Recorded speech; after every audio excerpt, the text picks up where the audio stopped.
Teofimo Lopez is looking to be back in April or May, and two names that are demanding his attention are Kambosos Jr., whom is also his IBF mandatory from Australia, and the WBC champion Devin Haney. Both are undefeated and both are ready to throw hands with the lightweight kingpin. The world of boxing is also following the developments in the lightweight division, and a few key figures in the sport have had quite a bit to say. One of such names is Leonard Ellerbe, who has helped guide another hot name in the sport and potential Teofimo rival in the near future in Gervonta Davis. Leonard Ellerbe had the following to say in an interview with Fight Hype, link in the description box below. He stated that although he gave Teofimo props for beating Lomachenko, he thinks he's delusional for thinking he's the A-side at the lightweight division, especially when Teofimo hasn't headlined a card aside from his latest win against Lomachenko, and even then Ellerbe didn't consider Teo the A-side in that fight.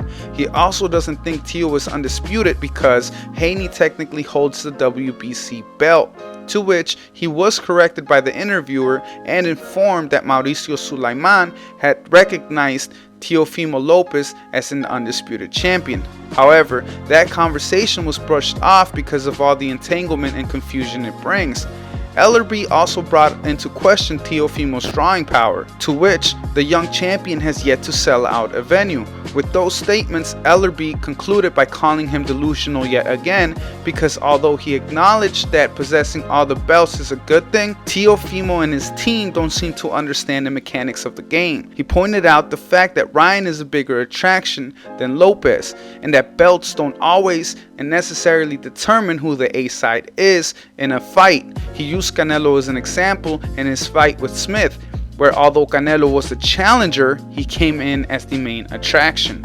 Side point, although I do agree with him on that point, especially with the example given, we don't truly know where Teofimo stands right now, especially after he has established himself at top of the lightweight division. You see, he hasn't fought since the win over Lomachenko, and with that fight happening under the COVID pandemic and potentially his next fight as well, we have yet to see how much popularity his newfound accolades have garnered for the young champion. So we have no clear indication on how much bigger of a draw he is now, with having beaten Lomachenko and taken his belts.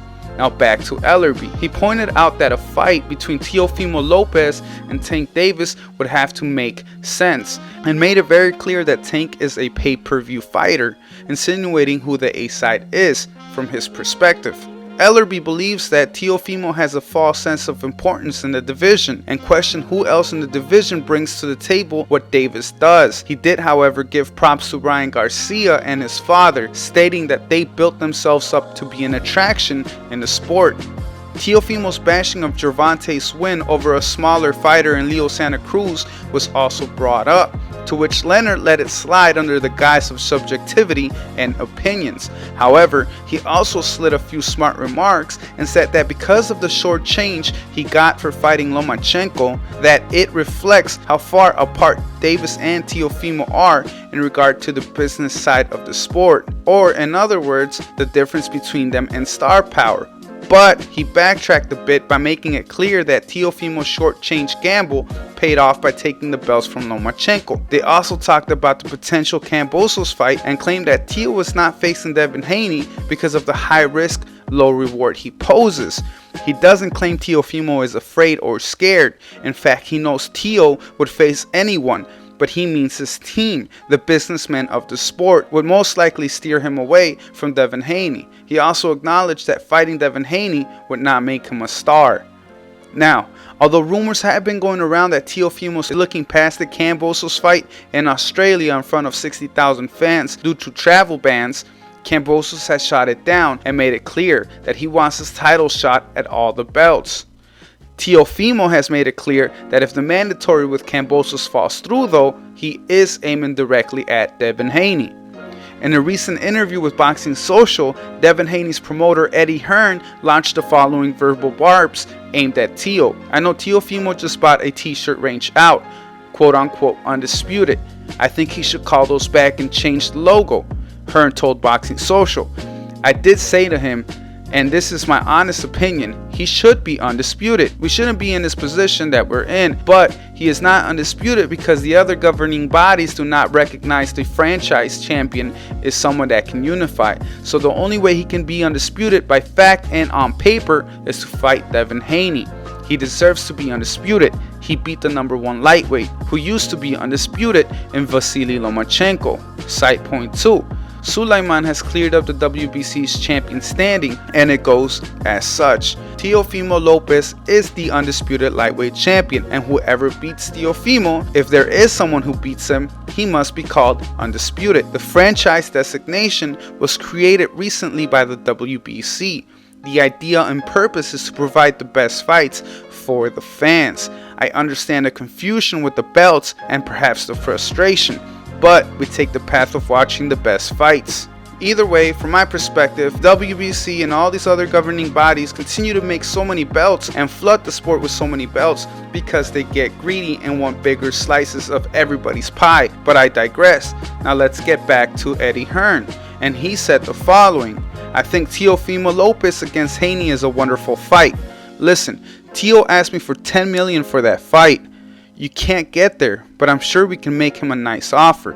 Teofimo's a nightmare at the moment for Bob Arum, and Bob isn't mincing his words at the moment. He's had enough. So Teofimo's saying, I want this, $5 million minimum, I want $8 million, I want $9 million, I want $10 million.